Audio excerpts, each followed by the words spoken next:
हमने इससे पहले भी गौर किया था, एक लापरवाह राजा ने अपने ऊपर किस प्रकार की विपत्ति को लेकर आया था। लापरवाही भले छोटी हो सकती है, लापरवाही भले बड़ी हो सकती है, लेकिन लापरवाही के कारण हमारी नुकसान होती है। हमारे शत्रु बैरूपिया बनकर कभी हमारे बीच में आ जाते हैं।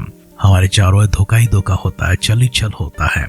लोग कपट से भरे होते हैं, लोग स्वार्थ से भरे होते हैं, अपना काम निकालना चाहते हैं, भले वो अच्छी रीति से हो या फिर बुरी रीति से हो। इसलिए छल करने वाले, कपट करने वाले, धोखा देने वाले, झूठ बोलने वाले हमारे आसपास हमेशा मंडराते रहते हैं। लेकिन हमें चौकस रहना है, हमें सचेत रहना है, हमें जागरूक रहना है।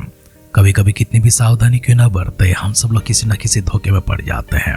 आए वचन में से देखते हैं, इस्राएलियों की यात्रा जैसे आगे बढ़ रही थी, पराक्रम से, शूरवीरों को लेकर, योद्धाओं को लेकर, परमेश्वर के अनुग्रह को, परमेश्वर की सहायता को लेकर इस्राएल किस प्रकार से जीतते हुए यहोशू के नेतृत्व में अभी तक आगे बढ़ी है। यरदन के इस पार क्या हुआ था, यरदन के उस पार क्या हुआ था, लाल समुद्र के यहाँ पर क्या हुआ था, मिस्र देश में क्या हुआ था, मिस्र से बाहर आने के बाद सीन जंगल में क्या हुआ था, यरीहो के राजे के साथ क्या हुआ, मोआब के राजे के साथ में क्या हुआ, आई के राजे के साथ में क्या हुआ, इन सारे राजाओं के साथ में जो कुछ भी हुआ है, कैसे वो पराक्रम से उन सबों को हराते हुए अपनी तलवार के बल से, अपने भुज बल से, परमेश्वर की सहायता से आगे बढ़ रहे हैं। इतने सारी बातों को सुनने के बाद शत्रु कांप उठते हैं, तरतरा उठते हैं और शत्रु कोई ना कोई षड्यंत्र से, कोई ना कोई चाल से उनके सामने आना चाहते हैं, उन्हें घेरना चाहते हैं। वैसे तो इस्राएली यहोशू के नेतृत्व में अभी तक संभाली हुई है, अभी तक ठीक चल रही है, लेकिन आगे कुछ घटना ऐसी घटने वाली है जिस कारण इस्राएल के जीवन में कांटा सा हमेशा हमेशा के लिए रह जाता है। हमारे ध्यान को आगे बढ़ाकर इस्राएल के साथ में क्या हुआ उसे गौर करने से पहले अपने आप को परमेश्वर के हाथों में समर्पण करते हैं। परमेश्वर के सानिध्य में जाकर हमारे जीवन में ऐसे के बैरूपिया होते हैं या फिर ऐसे कोई छल करने वाले, धोखा देने वाले आते हैं। परमेश्वर, हम दुआ करते हैं, पवित्र आत्मा की अगुवाई, पवित्र आत्मा का वो वरदान हम सबों को प्रदान कीजिए, जिससे परमेश्वर हम सब लोग प्रभु जी आत्मा को परख सके, इंसानों को परख सके, अच्छे लोगों को परख सके, बुरे लोगों को परख सके। आइए परमेश्वर के पास जाकर इस प्रकार के ज्ञान के लिए, आत्मा के वरदान के लिए हम सब लोग मिलकर प्रार्थना करते हैं। हमारे चारों ओर परमेश्वर हमारे शत्रु घात लगाए हुए रहते हैं, किसी न किसी रूप से हमें धोखा देने के लिए, हमें गिराने के लिए, हमें बर्बाद करने के लिए, हमें तबाह करने के लिए, हमें पूरी तरह से सत्यानाश करने के लिए शत्रु हमेशा घेरे रहता है। हमारे आसपास मंडराने वाले, हमारे चारों ओर हमें घेर कर चलने वाले उन दुश्मनों को प्रभु जी हम पहचान पाए, उनकी चालों को हम पहचान पाए, उनकी चितराई को हम पहचान पाए प्रभु जी, उनकी होशियारी को हम जान सके प्रभु जी। इस प्रकार के आत्मा के वरदान परमेश्वर इसी समय हमें प्रदान करने के लिए आपसे नम्र निवेदन करते हैं।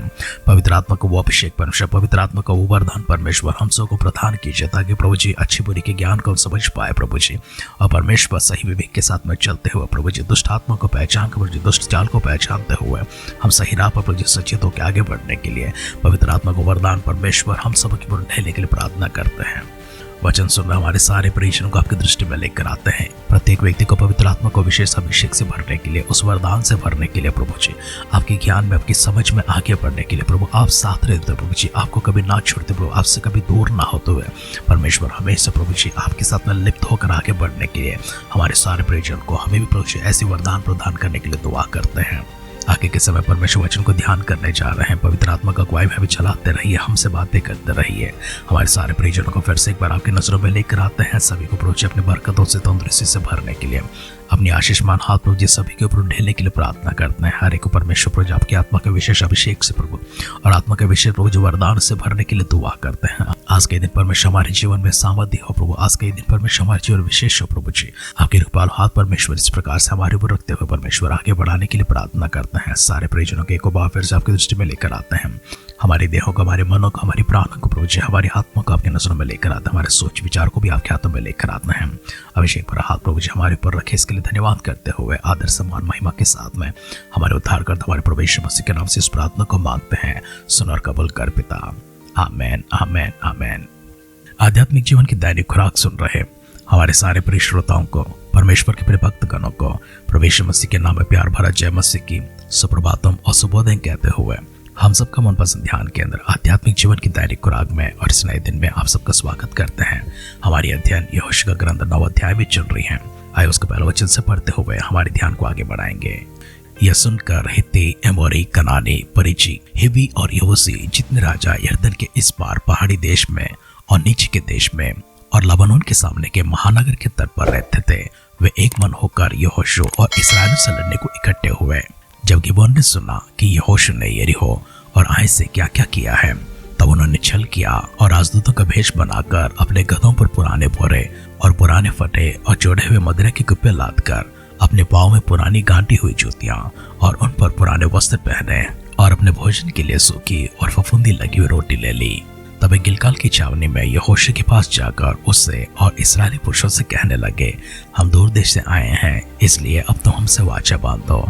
इस्राएली पुरुषों ने उन हिब्बियों से कहा, क्या जाने तुम हमारे मध्य में ही रहते हो, फिर हम तुमसे वाचा कैसे बांधे।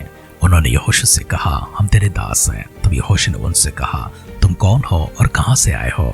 उन्होंने उससे कहा, तेरे दास बहुत दूर के देश से तेरे परमेश्वर यहोवा का नाम सुनकर आए हैं, क्योंकि हमने यह सब सुना है, अर्थात उसकी कीर्ति और जो कुछ उसने मिस्र में किया और जो कुछ उसने एमोरियों के दोनों राजाओं से किया जो यरदन के उस पार रहते थे, अर्थात हेशबोन के राजा सीहोन से और बाशान के राजा ओग से जो अस्तारोत में था।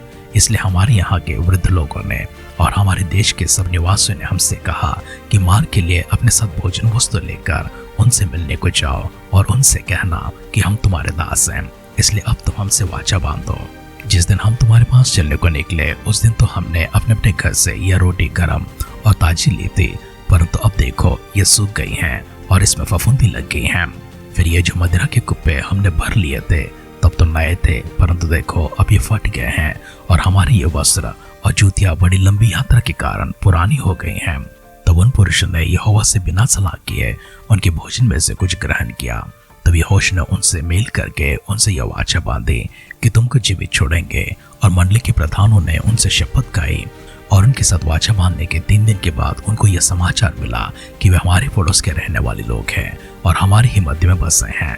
तब इस्राएली कूच करके तीसरे दिन उनके नगरों को, जिनके नाम गिबोन, कबीरा, बेरोत और किर्यत्यारीम है, पहुंच गए। और इसराइलियों ने उनको न मारा, क्योंकि मंडली के प्रधानों ने उनके संग इस्राएल के परमेश्वर यहोवा की शपथ खाई थी। तब सारी मंडली के लोग प्रधानों के विरुद्ध कुड़कुड़ाने लगे। तब सब प्रधानों ने सारी मंडली से कहा, हमने उनसे इस्राएल के परमेश्वर यहोवा की शपथ खाई है, इसलिए अब उनको छू नहीं सकते। हम उनसे यही करेंगे कि उस शपथ के अनुसार हम उनको जीवित छोड़ देंगे, नहीं तो हमारी खाई शपथ के कारण हम पर क्रोध पड़ेगा। वे प्रधानों ने उनसे कहा, वे जीवित छोड़े जाएं। सो प्रधानों के इस वचन के अनुसार वे सारी मंडली के लिए लकड़हारे और पानी भरने वाले बने। फिर यहोशू ने उनको बुलवाकर कहा, तुम तो हमारे ही बीच में रहते हो, फिर तुमने हमसे यह कहकर क्यों छल किया है कि हम तुमसे बहुत दूर रहते हैं। इसलिए अब तुम शापित हो और तुम में से ऐसा कोई ना रहेगा जो दास अर्थात मेरे परमेश्वर के भवन के लिए लकड़हारा और पानी भरने वाला ना हो। उन्होंने यहोशू को उत्तर दिया, तेरे दासों को यह निश्चय बतलाया गया था कि तेरे परमेश्वर यहोवा ने अपने दास मूसा को आज्ञा दी थी कि तुमको वह सारा देश दे और उसके सारे निवासियों को तुम्हारे सामने से सर्वनाश करे।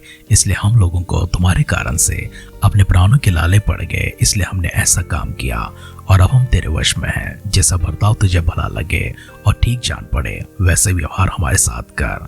तब उसने उनसे वैसा ही किया और उन्हें इस्राएलियों के हाथ से ऐसा बचाया कि उन्हें घात करने न पाए। परंतु यहोशू ने उसी दिन उनको सारी मंडली के लिए और जो स्थान यहोवा चुन ले उसमें उसकी वेदी के लिए लकड़हारे और पानी भरने वाले नियुक्त कर दिया, जैसा आज तक है। यहोशू का ग्रंथ 9 अध्याय का पहला वचन से लेकर अंतिम वचन तक हमने पढ़कर सुना है। पहला वचन इस प्रकार से देखते हैं, कुछ ऐसे लोग हैं जो हित्ती, एमोरी, कनानी, परिज्जी, हिब्बी, यबूसी, जितने राजा यरदन के इस पार पहाड़ी देश में और नीचे के देश में और लबानोन के सामने महानगर के तट पर रहते हैं, वे सब लोग एक मन होकर यहोशू और इस्राएल से लड़ने के लिए इकट्ठे हुए हैं। इनकी लड़ाई की बात, इनकी युद्ध की बात हम लोग आगे देखेंगे, लेकिन इस बीच में क्या होता है, गिबोन नाम की एक जगह है, वहां के निवासी जो सुने हैं कि यहोशू ने यरीहो के साथ में क्या किया और आई के साथ में क्या किया था, इसलिए वे राजदूतों का वेश बनाकर गधों पर सवार होकर पुराने फटे और जोड़े हुए मदिरा के कुप्पे लादकर और अपने पाँव में पुरानी गांठी हुई जूतियां और अपने पुराने वस्त्र पहनकर और भोजन के लिए सूखी और फफूंदी लगी हुई रोटी लेकर गिलगाल की छावनी में यहोशू के पास आ जाते हैं और इस्राएल के सारे पुरुषों के पास अर्थात उनके पुरनियों के पास, प्रधानों के पास आकर उनसे कहते हैं, हम बहुत दूर से आए हैं, देखो हम तुम्हारे दास हैं, हम तुम्हारे ही बीच में रहा करते हैं, लेकिन बहुत दूर से हमें आना पड़ा है। हमने तुम्हारे बारे में सुना है और इन सबसे बढ़कर हमने परमेश्वर के बारे में सुना है, जिसने मिस्र देश में क्या किया था, इन राजाओं के साथ में क्या किया था, बीच मार्ग में क्या किया था।